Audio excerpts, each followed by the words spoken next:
Hello tout le monde, j'espère que vous allez bien, j'espère que vous portez très bien. Bienvenue sur ma chaîne YouTube, je m'appelle Arlette, tu peux m'appeler Arlette si tu veux. Ici on parle de la Chine, on parle des achats en Chine, on parle de comment trouver les fournisseurs, on parle de comment obtenir une bourse en Chine, on parle des études en Chine, bref, on parle de tout ce qui concerne la Chine. Alors si c'est ta première fois ici, n'oublie surtout pas de t'abonner, d'activer la cloche de notification et surtout de me laisser ton avis en commentaire ou bien des suggestions en commentaire, ok? Alors, aujourd'hui, ça sera juste pour répondre à une question posée par un de mes abonnés. Alors, la question est de savoir, en tant qu'étudiant en Chine, est-ce que c'est plus judicieux de prendre, de rester dans le dortoir ou bien de prendre un appartement? Je vais reprendre ça dans cette vidéo juste après le générique.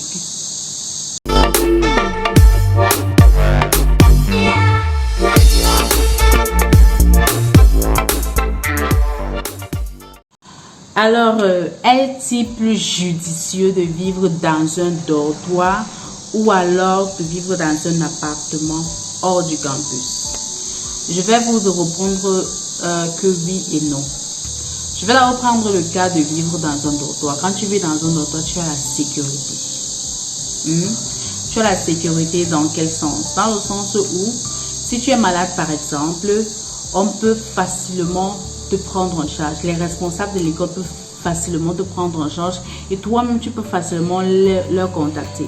Je vais prendre l'exemple pour moi. J'ai été opérée en Chine. Je vais vous parler de ça dans une autre vidéo un jour.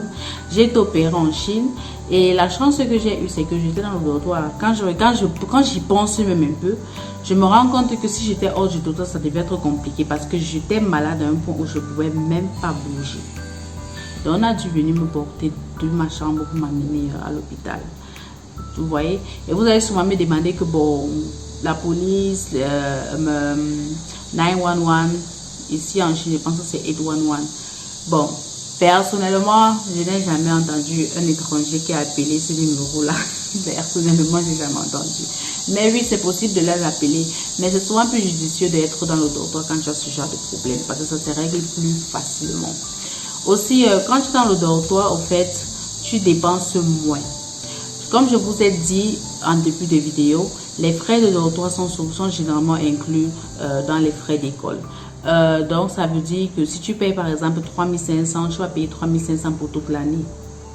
Donc, ce que tu te vas payer parfois dans le dortoir, c'est peut-être l'électricité et peut-être le wifi.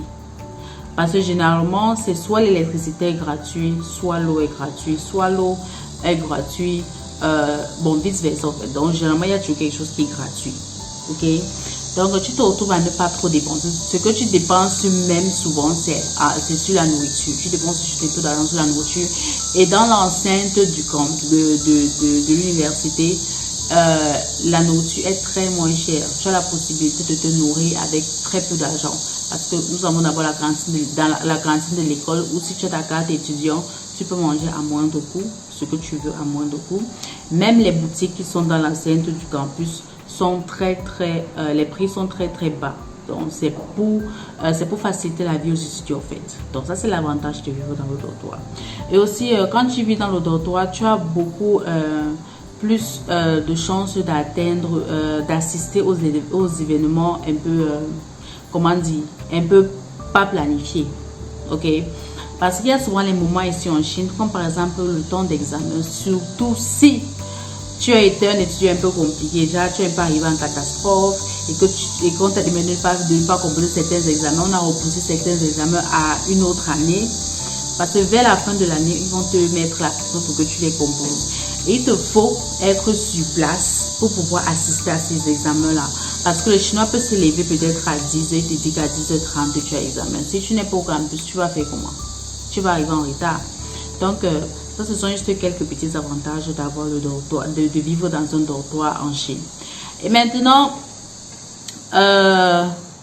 quels sont les avantages de vivre dans un appartement?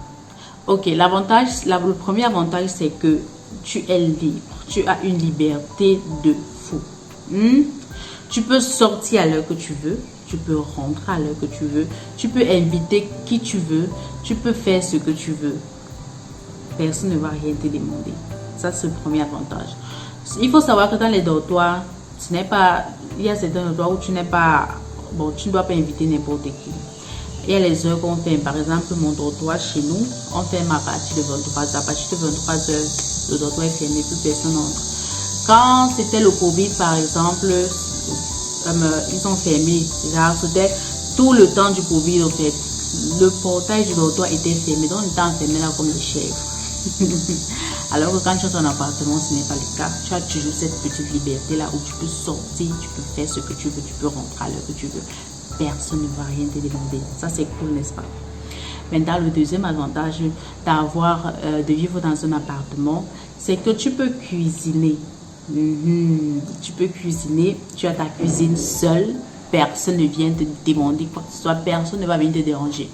Généralement, voici comment ça se passe dans les dortoirs. C'est soit on te donne une chambre et puis on aménage un petit coin cuisine. Je pense que vous avez fait un petit vlog, une petite vidéo de quoi ressemble notre dortoir là. Vous avez fait une petite vidéo, vous voyez, ils ont aménagé un petit coin cuisine là où tu peux cuisiner, mais tu ne peux pas utiliser le gaz. Ok, ce qu'on utilise généralement, c'est une plaque chauffante. Et il y a certains appareils que tu ne peux pas brancher parce que ça va compliquer avec l'électricité. Bon, moi je ne m'y connais pas vraiment dans ces choses-là, mais il y a certaines choses que je ne peux pas brancher. Mais il y a d'autres dortoirs où vous avez vos appartements, vous avez vos chambres, mais il n'y a pas de cuisine, il n'y a même pas d'espace cuisine. Par contre, il y a une seule cuisine pour tout le monde, donc il y a une cuisine commune. Alors, donc vous êtes d'accord avec moi qu'avoir une cuisine commune, c'est pas toujours évident. C'est genre, tu peux poser ta chose, tu viens chercher, tu ne trouves plus. Parce que c'est une cuisine publique, en quelque sorte. Alors que dans ton appartement, tu es libre de faire ce que tu veux. Tu cuisines comme tu veux. Tu as ta petite cuisinière là, tu as ton gaz là, tu utilises ça comme tu veux. Mais à la fin du mois, tu payes. Un autre truc avec l'appartement, c'est que quoi? C'est que tu es appelé à dépenser. Contrairement au dortoir où tu payes 3500 l'année, ça c'est pour la plupart des écoles, surtout des écoles qui sont en province, où tu payes 3500 l'année. Le dortoir, c'est pas le cas. Le dortoir, c'est pas, l'appartement, c'est pas le cas. L'appartement, si tu es en province par exemple, tu peux te retrouver à louer un appartement entre 600 et 1500 RMB si tu es en province. Si tu es dans une grande ville, ça peut même dépasser les 3500 RMB. Oui. Et ça, c'est beaucoup d'argent quand tu comptes. Et ça, c'est par mois. Et ça, c'est sans compter la lumière, l'eau, le wifi, à manger. Ça, c'est sans compter tout ça. Donc, nous voyons, si tu es dans une grande ville, on voit par exemple que tu peux te retrouver en train de dépenser genre même 5000 RMB tous les mois. Ça, c'est une somme conséquente. Alors que dans un dortoir, tu ne dépenses pas ces choses-là.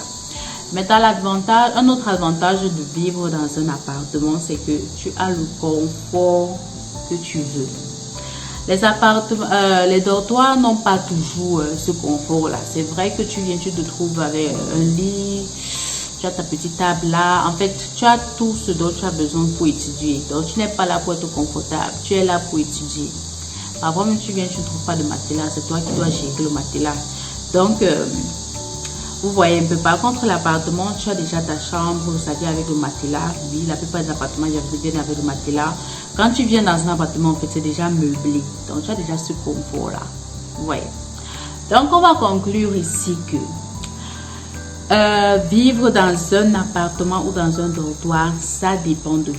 Ça dépend de vous. C'est vous qui choisissez. C'est toi qui vois si tu seras confortable là-bas ou pas. C'est toi qui vois ce qui t'arrange. Si tu as de l'argent, c'est à toi de voir. Mais sinon, dans les deux cas, il faut toujours se rassurer que l'école est d'accord. Et d'ailleurs, il y a certaines écoles en Chine qui ont des appartements. Donc, si tu veux vivre hors du campus, tu peux aller dans votre office, tu dis que bon, le dortoir ne te plaît pas, que tu veux vivre hors du campus. Ils vont te trouver un appartement que tu vas payer, bien sûr.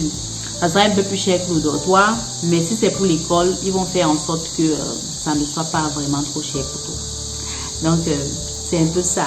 J'espère avoir répondu à votre question. Je vous ai dit, moi je pense, je vais dire oui et non. Tout dépend de vous. Ok? c'est à vous de choisir, c'est à vous de voir ce qui vous arrange. Et puis voilà quoi. Alors, nous sommes à la fin de cette vidéo. J'espère avoir répondu à ta question et on se retrouve à la prochaine. Take good care of yourself.